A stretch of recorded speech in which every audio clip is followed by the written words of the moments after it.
Next, most important type of tissue, that is nervous tissue. आपण अनेक टाईपचे tissues पाहिलेले आहेत. जसं इपिथेलियल टिश्यू जे बॉडीचं एक्सटर्नल किंवा इंटरनल लाइनिंग करणार, कनेक्टिव्ह टिश्यू दोन ऑर्गनच्या मध्ये पॅकिंगचं काम करणार किंवा ऑर्गनना जोडणार, मस्क्युलर टिश्यू मसल्स, आणि त्याचबरोबर आणखी एक टिश्यू नर्वस टिश्यू. या नर्वस टिश्यू मध्ये मेन जे स्ट्रक्चर आहे, मेन ज्या सेल्स आहेत त्यांना आपण म्हणतो neurons. Neuron is a structural and functional unit of nervous system. परंतु याला जोडून सपोर्टिंग सेल्स आहेत. सपोर्टिंग सेल्स म्हणू आपण, प्रोटेक्टिंग सेल्स म्हणू आपण, किंवा नरिश करणाऱ्या सेल्स म्हणू. तर अशा ज्या सेल्स आहेत त्याला आपण म्हणतो न्यूरोग्लियल सेल्स. न्यूरोग्लियल सेल्स दोन, आता या न्यूरॉनच्या मध्ये किंवा न्यूरॉनना सपोर्ट करणे, नरिश करणे, प्रोटेक्ट करणे, अशा मोठ्या प्रमाणावर आपल्या नर्वस सिस्टीम मध्ये न्यूरोग्लियल सेल सुद्धा आहेत. आता न्यूरॉन तर कधी डिवाइड होत नाहीत, म्हणजे या न्यूरॉन तयार झाले की पुन्हा डिवाइड होत नाहीत, कारण त्याच्यामध्ये सेंट्रिओल नाही, सेंट्रिओल नसतो यामध्ये. त्यामुळं एकदा तयार झाल्या एम्ब्रियोनिक कंडिशन मध्ये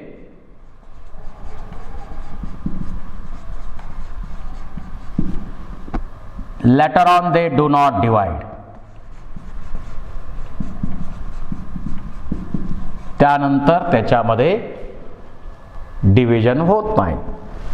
मग तुम्ही म्हणाल की एखाद्या पर्सनला ब्रेन ट्यूमर झाला, बरं ट्यूमर म्हटल्यानंतर डिव्हिजन तर व्हायला पाहिजे, सेल डिव्हिजन व्हायला पाहिजे, ॲबनॉर्मल व्हायला पाहिजे, इरेग्युलर व्हायला पाहिजे. न्यूरॉन तर डिवाइड होत नाही म्हणतो, मग ब्रेन ट्यूमर नेमका कुणाला झाला? तर ब्रेन ट्यूमर मध्ये सेल डिवाइड कुठल्या होत आहेत? तर न्यूरोग्लियल सेल डिवाइड होत आहेत. त्यांचं मास वाढलेलं आहे. न्यूरॉनचा काही फरक पडत नाही, कारण न्यूरॉन जेवढे आहेत तेवढेच राहणार.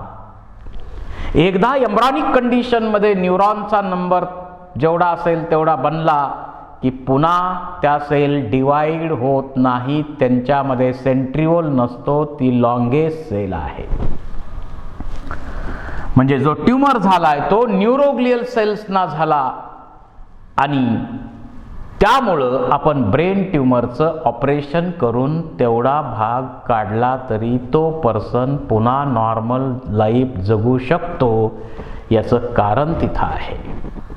नाहीतर ब्रेनचा एखादा पार्ट काढलाय आणि आपण जगू शकतो असं घडत नाही आहे. परंतु ब्रेन ट्यूमर मध्ये न्यूरोग्लियल सेल्स तिथं सतत डिव्हिजन चालू आहेत आणि तिथंच प्रॉब्लेम होऊ शकतो. म्हणून तो ट्यूमर काढला तरी पुन्हा पर्सन नॉर्मल लाईफ जगू शकतो. म्हणजे 1 नंबरची सेल न्यूरॉन, 2 नंबरच्या सेल्स म्हणजे न्यूरोग्लियल सेल्स. अनेक प्रकारच्या न्यूरोग्लियल सेल्स आहेत. त्याच्यानंतर थर्ड न्यूरोसिक्रिटरी सेल्स, जो हायपोथॅलॅमस आहे, जो हायपोथॅलॅमस आहे, जो बॉसचा बॉस आहे. पिट्युटरी दुसऱ्या ग्लँडचा बॉस आहे, पण बॉसचा बॉस हायपोथॅलॅमसचा एक्झिक्युटिव्ह ऑफिसर पिच्युटरीला आपण म्हणतो, पण बॉस मेन कोण आहे तर हायपोथॅलॅमस. त्या हायपोथॅलॅमसकडनं काही रिलीजिंग फॅक्टर सिक्रीट होतात, इनिबिटिंग फॅक्टर सिक्रीट होतात आणि काही हॉर्मोन्स ऑक्सिटोसिन, कोहेरिन, त्याचबरोबर ADH हे हॉर्मोन्स इथून सिक्रीट होतात. म्हणजे इथं न्यूरोसिक्रिटरी सेल्स आहेत. आणि त्याचबरोबर चौथा टाईप इथं आहे तो आहे इपिंडायमा जे आपला ब्रेन आतनं पोकळ आहे, परंतु त्याचं जे लायनिंग आहे ते लायनिंग कशानं बनलेलं असतं, इपिंडायमा सेल्स आहेत, त्या सिक्रिटरी आहेत, त्या सिक्रिटरी सेल्स आहेत. आणि याला सिलिएटेड पण सेल्स आहेत. म्हणजे सेरेब्रोस्पायनल फ्लुइड सिक्रीट करणं आणि ते फ्लुइड सतत त्याला पुढं ढकलणं, सिलियरी मोमेंट्स होऊन पुढं ढकलणं, प्रेशर मेंटेन करण्यासाठी या इपिंडायमा सेल्स आपल्या नर्वस सिस्टीममध्ये असतात. So this is the types of nervous tissue in our body. आपल्यामध्ये हा नर्वस टिश्यू अशा प्रकारचा आहे. यामध्ये सर्वात महत्वाचं युनिट आहे न्यूरॉन. एक्साइटेबिलिटी असेल, सेन्सिटिव्हिटी आहे,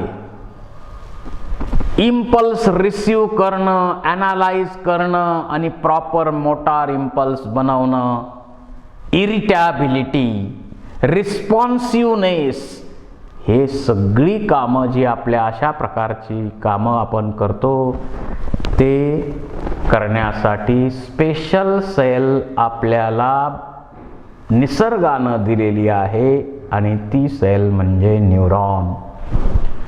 it is a structural and functional unit of nervous system. आणि हे न्यूरॉन्स आपल्यामध्ये 100 बिलियन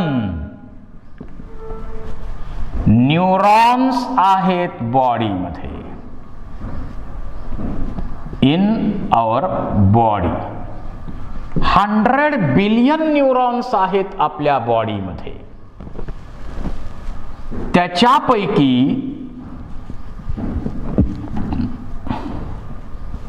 30,000 मिलियन एवढे न्यूरॉन आपल्या ब्रेन मध्ये आहेत. एवढे न्यूरॉन आपल्या ब्रेन मध्ये असतात. तर स्ट्रक्चरल आणि functional unit of nervous system that is called as neuron. हे एकदा एम्ब्रायनिक कंडिशन मध्ये तयार झाले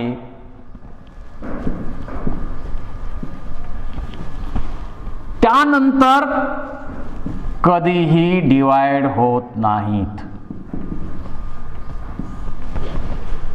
त्यांच्यामध्ये सेंट्रिओल नसतो आणि ही लॉंगेस्ट सेल आहे आपल्यामध्ये, longest cell in our body. त्यामध्ये सेंट्रिओल नसतो. हे लॉंगेस्ट सेल आहे. ही एकदा बनली की न्यूरॉन एकदा एम्ब्रायनिक कंडिशन मध्ये बनले की पुन्हा डिवाइड होणार नाहीत. तर या काही कॅरेक्टर्स न्यूरॉनच्या स्टडी केल्यानंतर आपण त्याचे टाइप स्टडी करू. Types of neuron.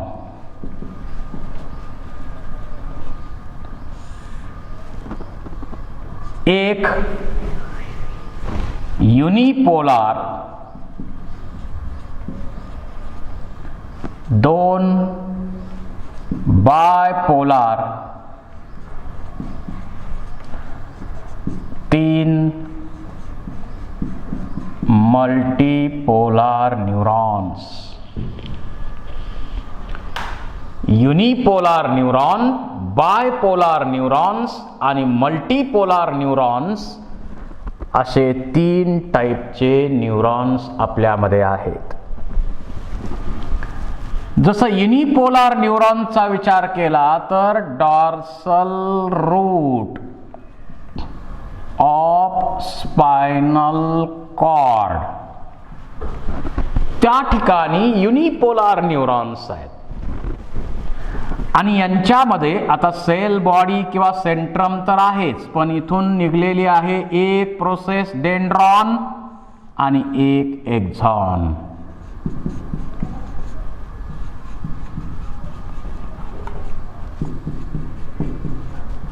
अशा प्रकारे युनिपोलार न्यूरॉन्स आहेत. Dorsal root of spinal cord. त्याच्यानंतर बायपोलार न्यूरॉनचा विचार करू. बायपोलार न्यूरॉन मध्ये हा न्यूरॉन आहे, सेल बॉडी आहे. या सेल बॉडी पासूनच एका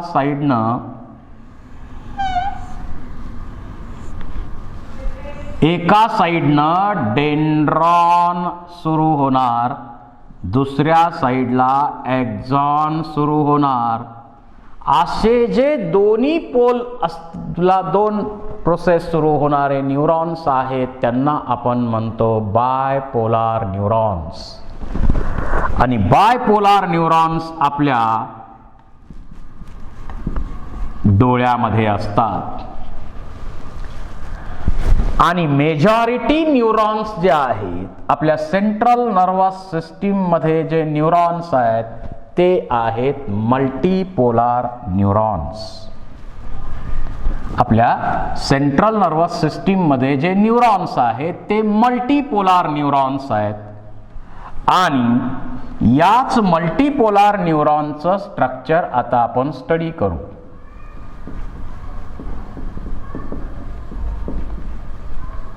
याच मल्टीपोलार न्यूरॉनचं स्ट्रक्चर आपण पाहूया. मल्टीपोलार न्यूरॉन मध्ये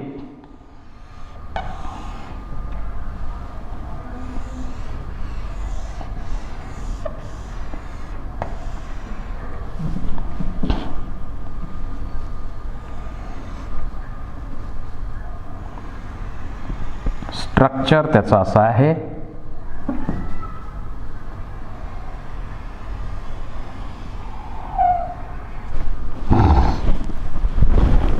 हा जो मेजर पार्ट दिसतो याला आपण म्हणतो सायटॉन किंवा सेल बॉडी किंवा पेरिकॅरियॉन, ज्याच्यामध्ये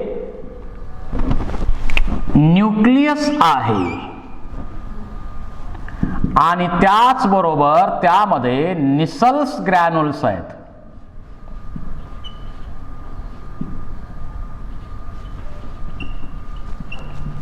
निसल्स ग्रॅन्युल्स आहेत.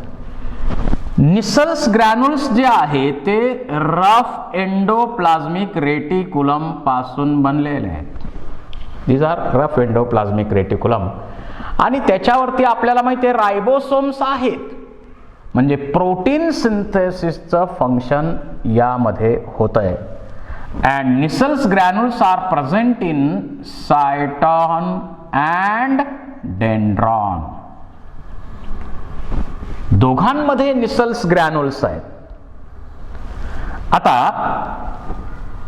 इथं जे प्रोसेस अराइज होतात, इथून ज्या शॉर्ट प्रोसेस अराइज होतात, या शॉर्ट प्रोसेसेसना आपण म्हणतो डेंड्रॉन.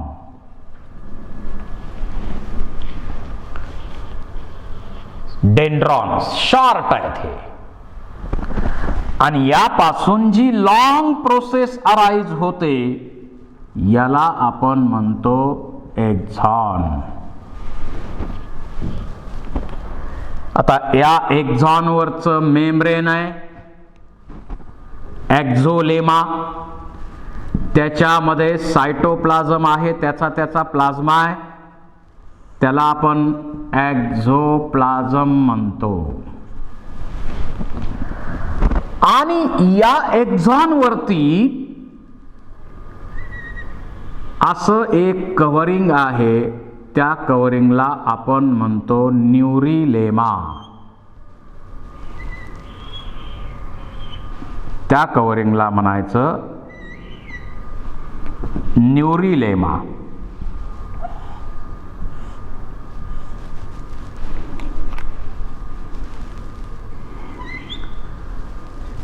न्यूरिलेमा या बाजूनं आणि या बाजूनं सुद्धा, पण हे कंटिन्यू आहे. न्यूरिलेमा कंटिन्यू नसतं, गॅप आहेत न्यूरिलेमामध्ये.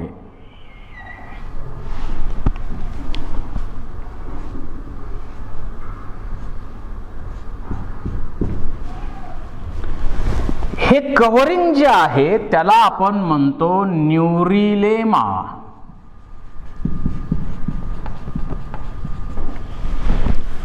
आणि न्यूरिलेमास छोट्या छोट्या इथं गॅप गॅप गॅप दिसतात. या ज्या सेल्स आहेत त्या सेल्सना आपण म्हणतो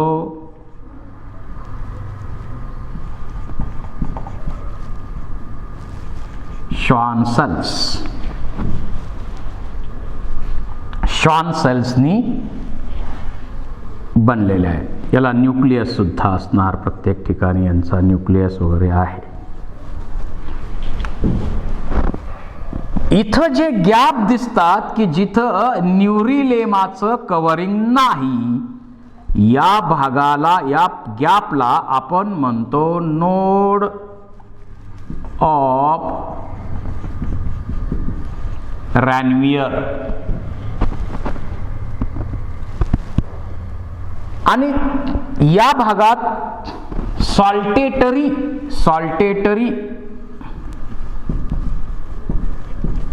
कंडक्शन होत असतं. नर्व फायबर मधून जे इम्पल्स पुढे जातात ते इथून आता जाऊ शकतात का? इथून जाऊ शकत नाही, इथून नाही, इथून नाही. मग या गॅप मधून इथून असे असे असे असे जी सॉल्टेटरी ॲक्शन्स होते, कारण इथं कव्हरिंग असल्यामुळं यातून इम्पल्स जाणार नाही. तर हा इम्पल्स सॉल्टेटरी इथून इथं, इथून इथं, इथून इथं असे होणार. सॉल्टेटरी ॲक्शन म्हणतो आपण.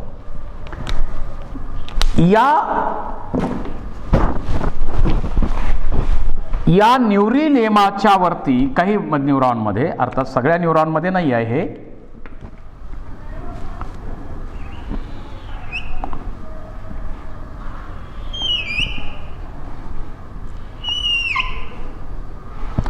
तर या न्यूरॉनमध्ये, काही न्यूरॉनमध्ये इथं कव्हरिंग दिसतं आपल्याला. हे जे कव्हरिंग आहे फॉस्फोलिपिडचं एक शीत सिक्रीट केलं जातं. या श्वान सेल सिक्रीट करतात. या श्वान सेल्स हे कव्हरिंग सिक्रीट करतात. इथं हे जे कव्हरिंग सर्वांमध्ये नाही आहे, सर्वांमध्ये हे कव्हरिंग नाही आहे. हे इन्सुलेटरचं, म्हणजे इम्पल्स पुढे जायला मदत करणार नाही, इन्सुलेशनचं काम करणार. आणि असं जे कव्हरिंग आहे त्याला आपण म्हणतो मायलिन शीथ. आणि मग ज्याच्यामध्ये मायलिनचं शीथ आहे, आता मायलिनचं शीथ पण नाही, न्यूरिलेमा पण नाही, इथं नोड ऑफ रॅनवियर मध्ये नाही. त्यामुळे इम्पल्स जाताना इथं सॉल्टेटरी ॲक्शन व्हायला हा भाग आहे. मायलिनचं शीथ ज्यामध्ये आहे त्याला आपण म्हणतो मायलिनेटेड किंवा मेडुलेटेड नर्व फायबर. ज्याच्यामध्ये हे मायलिनचं शीत आहे त्याला आपण मायलिनेटेड किंवा मेडुलेटेड नर्व फायबर असं म्हणतो. आणि ज्याच्यामध्ये मायलिनचं शीत नाही, nerve fibre without myelin sheath, ज्याच्यामध्ये मायलिनचं कव्हरिंग नाही, त्याला आपण म्हणतो नॉन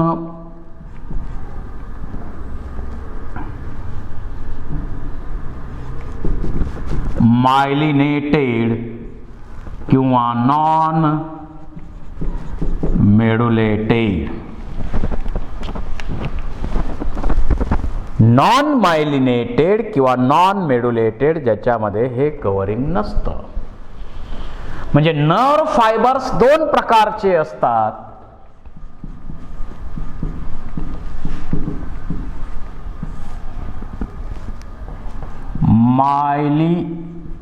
मायलिनेटेड किंवा मेडुलेटेड आणि दुसरा टाइप आहे नॉन मायलिनेटेड किंवा non medullated.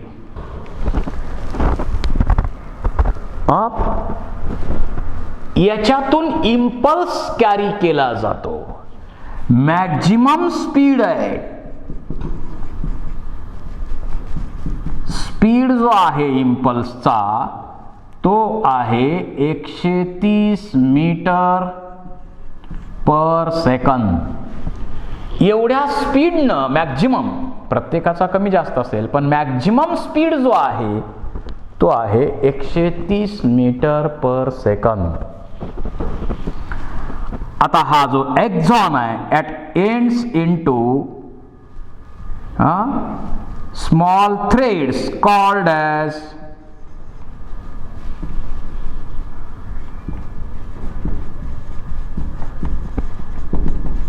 टिलेडेंड्राइट्स. It ends into टिलेडेंड्राइट्स.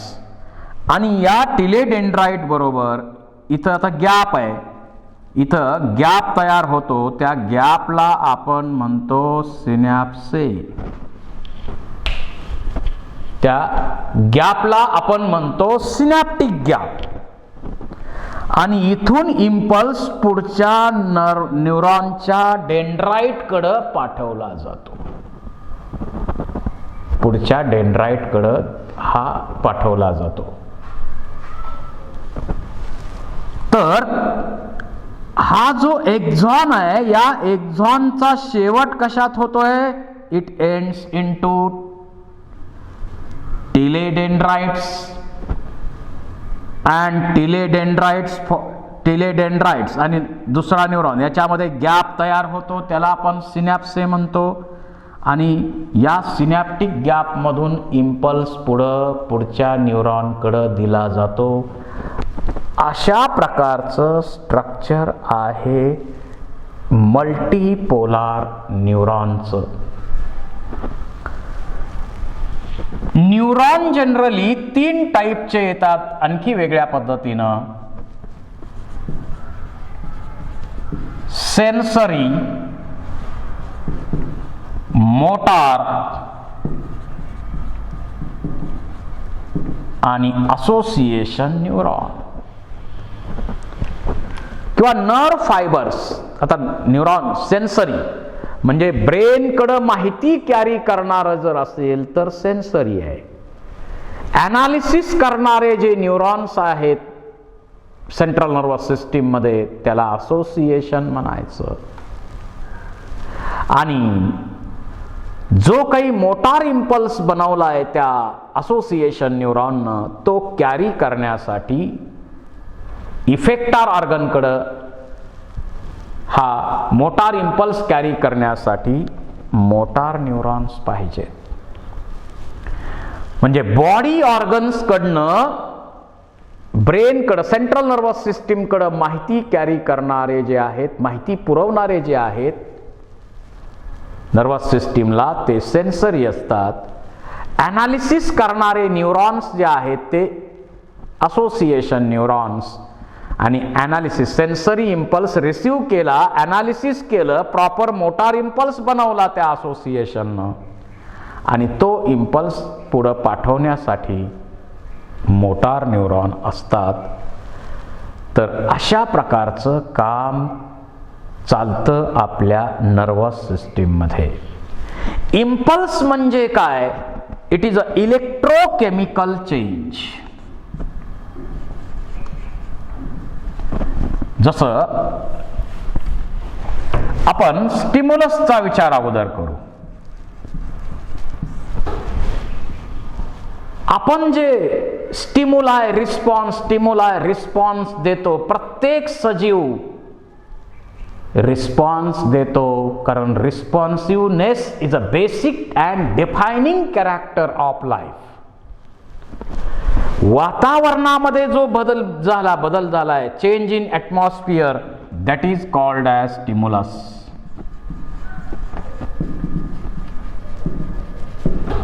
That is called as stimulus.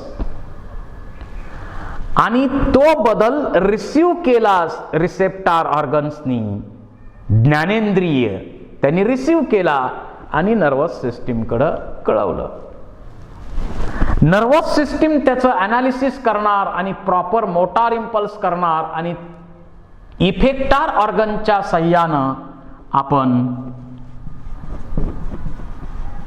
Response देतो.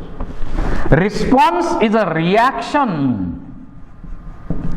Of organism. त्या ऑर्गॅनिझमनी दिलेला रिस्पॉन्स म्हणजे रिॲक्शन आहे. आणि नर्वस सिस्टीम मध्ये हा जो स्टिम्युलस वातावरणामध्ये झालेला बदल आहे, तो बदल इम्पल्सच्या रूपामध्ये कन्वर्ट केला जातो आणि कॅरी केला जातो. इम्पल्स म्हणजे बाहेरचा जो स्टिम्युलस आहे त्याचं कन्वर्जन इलेक्ट्रिक करंट मध्ये करणं. It is a self propagated change in neuron. हा इलेक्ट्रोकेमिकल आहे, चेंज आहे. न्यूरॉन मध्ये होणारा इलेक्ट्रोकेमिकल चेंज आहे. इलेक्ट्रिक करंट मध्ये याचं रूपांतर, त्या स्टिम्युलसचं रूपांतर केलं जातं आणि असे इम्पल्सेस, असा करंट आपल्या नर्वस सिस्टीम मधून इकडून तिकडं जात असतो, यामधून पास होत असतो. Next, types of neurons. जे न्यूरॉन्स सेन्सरी इन्फॉर्मेशन कॅरी करतात सेन्स ऑर्गन्स कडनं, त्या न्यूरॉन्सना आपण म्हणतो सेन्सरी न्यूरॉन्स. असोसिएशन न्यूरॉन्स म्हणजे जे न्यूरॉन्स सेन्सरी न्यूरॉन कडनं इम्पल्स रिसीव्ह करतात, सेन्सरी इम्पल्स रिसीव्ह करतात, ॲनालाइज करतात आणि प्रॉपर अशा मोटार इम्पल्समध्ये त्याचं कन्वर्जन करतात, त्यांना म्हणायचं असोसिएशन न्यूरॉन्स. आणि जे असोसिएशन न्यूरॉननी मोटार इम्पल्स बनवलाय तो इफेक्टार ऑर्गनकडं कॅरी करण्याचं काम, मोटार इम्पल्स कॅरी करण्याचं काम जे न्यूरॉन करतात ते मोटार न्यूरॉन्स आहेत. आपल्या ब्रेनमध्ये सेन्सरी न्यूरॉन पण आहेत, मोटार न्यूरॉन पण आहेत आणि असोसिएशन न्यूरॉन सुद्धा आहेत. परंतु मेजॉरिटी न्यूरॉन्स हे असोसिएशन न्यूरॉन्स आपल्या सेंट्रल नर्वस सिस्टीम मध्ये मोठ्या प्रमाणावर आहेत. त्याच्यानंतर टाइप्स जे केलेले आहेत, नर्व फायबरचे टाइप्स,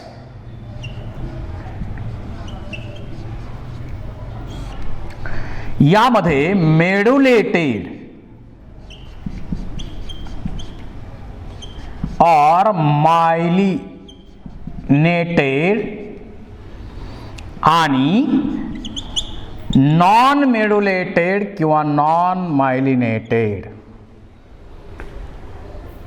ज्या नर्व फायबरवरती, ज्या एक्सॉनवरती मायलिनचं शीत नसतं, फॉस्फोलिपिड आहे ते, न्यूरिलेमानं सिक्रीट केलेलं, श्वान सेल्सनी सिक्रीट केलेलं जे शीत असेल तर मेडुलेटेड किंवा मायलिनेटेड म्हणायचं.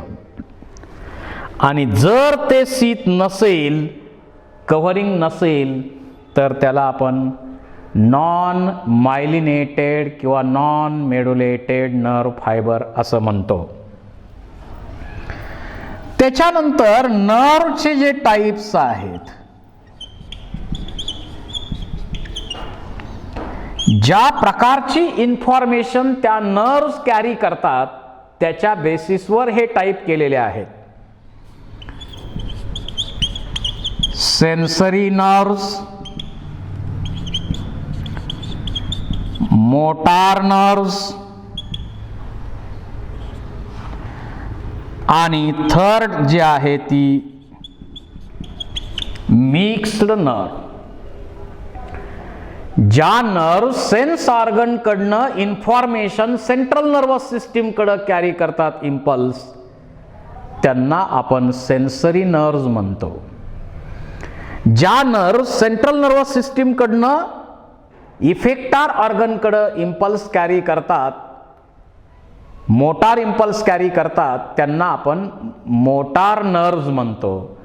आणि काही नर्व्स मात्र दोन्ही प्रकारची कामं करतात. सेन्सरी इम्पल्स पण सेंट्रल नर्वस सिस्टीम कडे नेतात आणि सेंट्रल नर्वस सिस्टीम कडनं मोटार इम्पल्स पण कॅरी करतात. त्या नर्व्सला आपण म्हणतो मिक्स्ड नर्व्स. म्हणजे ज्या नर्व्स सेन्सरी इम्पल्स कॅरी करतात त्या सेन्सरी नर्व्स आहेत. आपल्या क्रॅनियल नर्व्स मध्ये तिन्ही टाईप येतात. त्यानंतर ज्या नर्व्स मोटार इम्पल्स कॅरी करतात त्यांना मोटार नर्व्स म्हणायचं. आणि ज्या नर्व्स दोन्ही कामं करतात